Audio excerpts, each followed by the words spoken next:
रात के अब 11 बज चुके हैं भाई। अब तो कोई बस मिलना मुश्किल है। अगर आज आखिरी बस ज़रा लेट छूटी होगी तो शायद मिल जाएगी, वरना आज की रात मुझे यहीं बस स्टॉप पे बितानी पड़ेगी। ऐसे अपने मन ही मन सोचकर नागेश ने अपनी बैग ठीक की और सामने के बेंच पे जा बैठ गया। लेकिन नागेश को कहाँ पता था कि आज वो मौत का सफ़र करने वाला था। नागेश बड़ा ही होनहार लड़का था। उसने अपने जॉब के बल पर गांव में ज़मीन खरीद लिया था और उस पे घर बनाया। घर वाले हमेशा से उसके पीछे पड़े रहते कि शादी कर लो, लेकिन वो कहता है कि जब तक मेरी पसंद की लड़की नहीं मिलेगी तब तक मैं शादी नहीं करूँगा। उसका कहना भी सही था। उसके दोस्तों की शादियाँ टूट चुकी थी या फिर उनमें झगड़े चल रहे थे, इसलिए वो चाहता था कि कोई ऐसी मिले जो उसको समझे। नागेश ने अपनी घड़ी घुमाकर टाइम देखा। 11:30 बज चुके थे।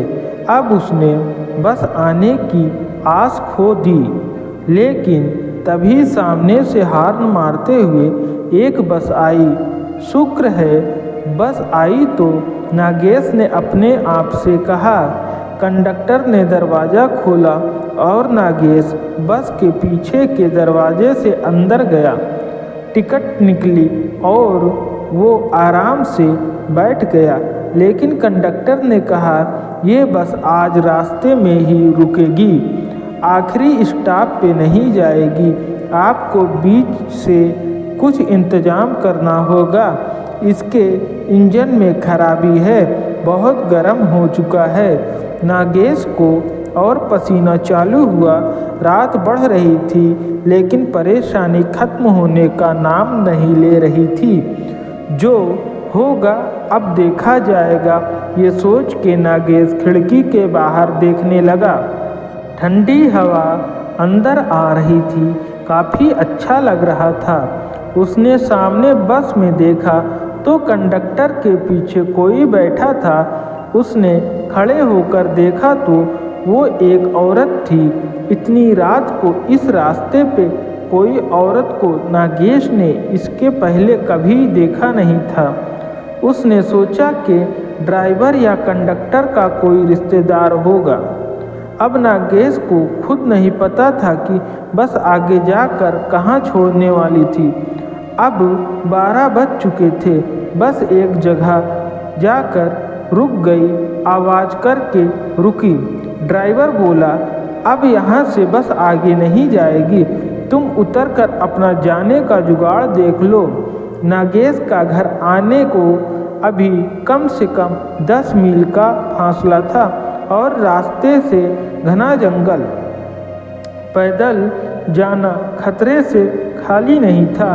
नागेश नीचे उतरा और रास्ते पे एक जगह जाके रुक गया। उसके पीछे वो औरत भी उतरी। नागेश ने उसको जैसे ही देखा, वो बस उसको देखता ही रह गया।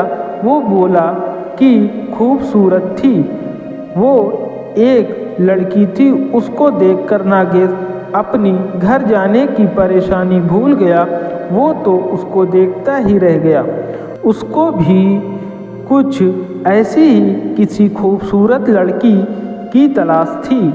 सामने जाकर नागेश ने उससे बात करना चालू किया।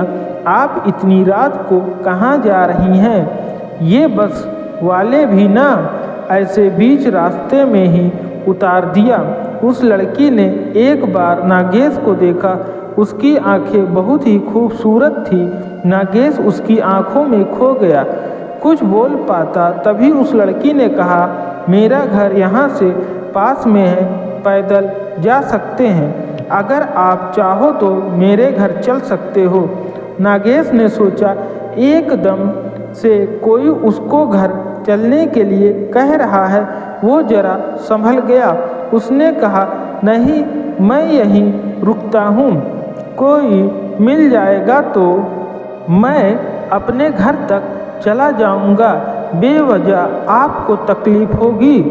वो लड़की बोली, अरे घबराओ मत, मैं और मेरी माँ रहती हैं घर में, अगर चलना हो तो चलो मेरे साथ। इतना विश्वास नागेश के लिए काफ़ी था।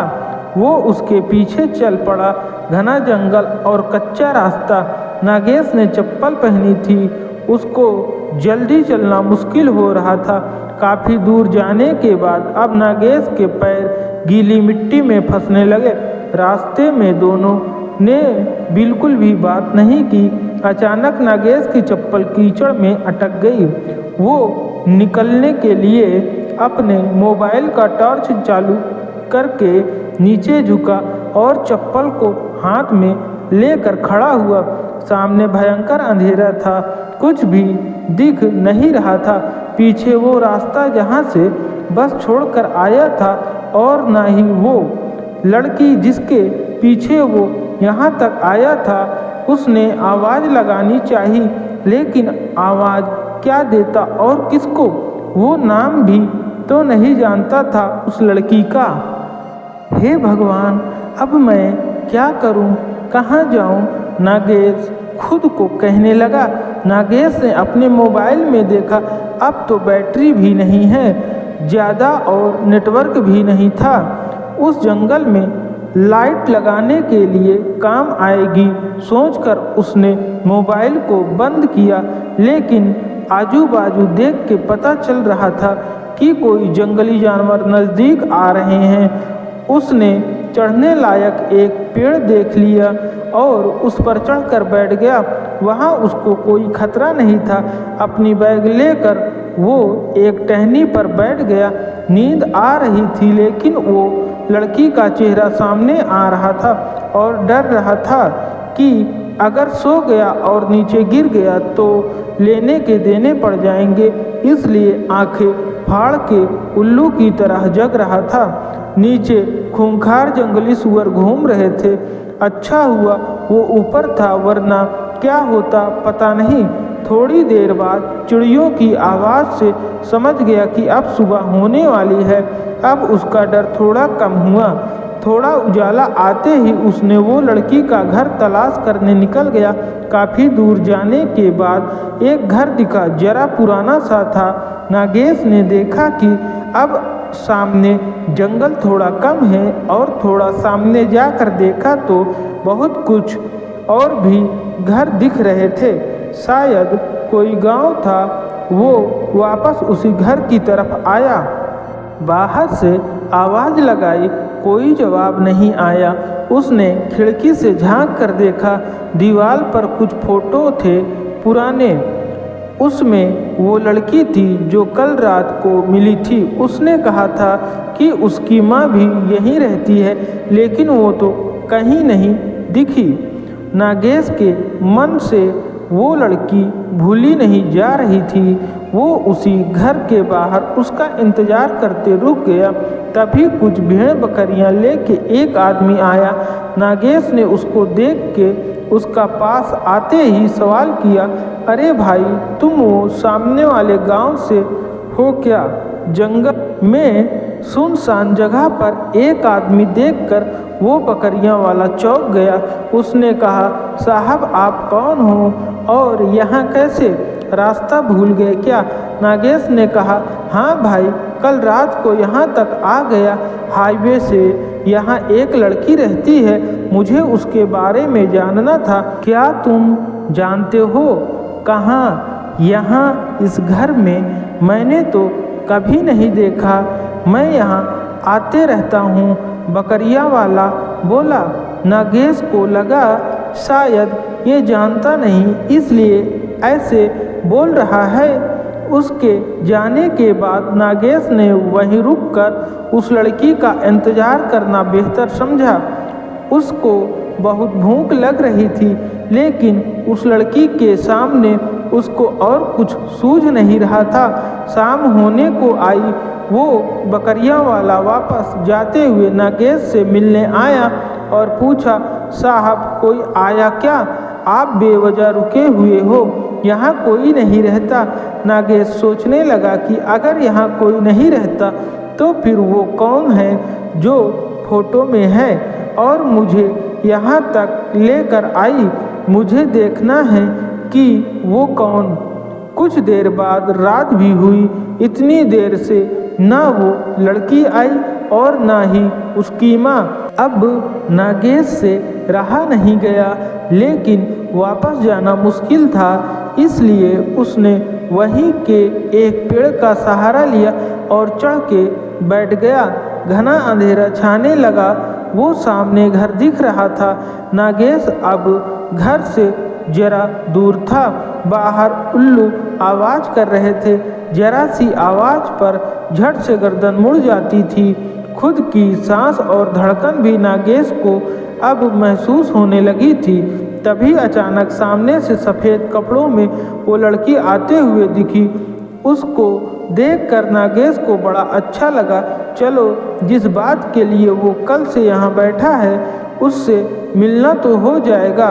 वो अब उतरने की कोशिश कर रहा था पेड़ से कि तभी उसकी नज़र उसके हाथ पर चल रही एक और परछाई की तरफ पड़ गई। वो एक आदमी था, उसके पीछे पीछे चल रहा था। अब नागेश वहीं रुक गया और ऊपर से जब देखने लगा, वो लड़की ने घर का दरवाज़ा खोला और अंदर गई। उसके बाद वो आदमी जैसे ही अंदर गया, उस आदमी की चीखें गूंजने लगी। वो तड़प रहा था, चिल्ला रहा था, बचाओ बचाओ, मुझे छोड़ दो, मुझे माफ़ करो, मैंने तुम्हारा क्या बिगाड़ा। नागेश इधर डर से काँप रहा था। नीचे उतरना अब वो भूल गया। कुछ देर बाद उस आदमी की चीखें बंद हो गई। सब शांत हो गया। वो आदमी शायद मर चुका था, ऐसे नागेश को लगा। वो वहीं पेड़ पर बैठा था। नागेश सुबह का इंतजार करने लगा। जैसी ही सुबह हुई वो पेड़ से उतरा। दरवाजे के बाहर तक खून बह रहा था। अंदर जाकर देखने की हिम्मत नहीं थी। वो जहाँ रास्ता मिला उधर भागते चला गया। उसने अंदर वो सुंदर लड़की है या नहीं ये भी नहीं देखा। भागते हुए कैसे तो उसको हाईवे मिल गया और अपने घर तक पहुंच गया। उसके साथ जो हुआ जैसे ही बताने जा रहा था तो उसकी ज़बान नहीं चल रही थी। बोलना तो बहुत कुछ था लेकिन कुछ बोल नहीं पा रहा था। उसका मुंह सिल चुका था। नागेश को दवाखाने भर्ती कराया गया और उस पे इलाज चालू हो गए। किसी को कुछ समझ नहीं आ रहा था कि उसको हुआ क्या है। डॉक्टर ने उसको पागल करार देकर पागलों की ट्रीटमेंट चालू कर दी। इधर जंगल में वो बकरी वाला आज शाम को फिर से उस घर की तरफ आया, जानबूझकर तसल्ली करने, ये देखने की कल रात का आदमी है या नहीं।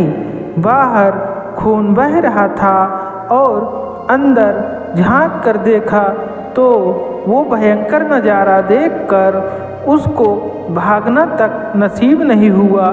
वो लड़की अंदर ही थी। वो आदमखोर बन चुकी थी। खून ही खून था। वो जानवरों जैसे मरे हुए उस आदमी का मांस खा रही थी। बकरी वाले के मुंह से चीख निकली, लेकिन वो आखिरी बार थी। उसको देखते ही वो लड़की शैतान बन गई। उसके सफ़ेद कपड़े अब भयंकर लाल हो चुके थे। खून से लथपथ वो बकरी वाले की तरफ लपकी। उसने उस बकरी वाले को अंदर खींच लिया और उसको भी मौत के घाट उतार दिया। अब काफ़ी रात हो चुकी थी। जंगल सुनसान और खूंखार बन गया था। उस खूबसूरत लड़की के अंदर शैतानी आत्मा का राज तो सिर्फ नागेश जानता था, लेकिन अब वो पागल हो चुका था। वो लड़की अपने सफ़ेद लिबास में घर से बाहर निकली। और अपने शिकार की तलाश में हाईवे की तरफ चली गई। दोस्तों, हमें इस कहानी से यही सीख मिलती है कि हमें किसी के ऊपर अंधा विश्वास नहीं करना चाहिए, नहीं तो हम कठिनाई में पड़ सकते हैं। कहानी पसंद आई हो तो हमारे चैनल को सब्सक्राइब करें तथा वीडियो को लाइक और शेयर भी करें। धन्यवाद।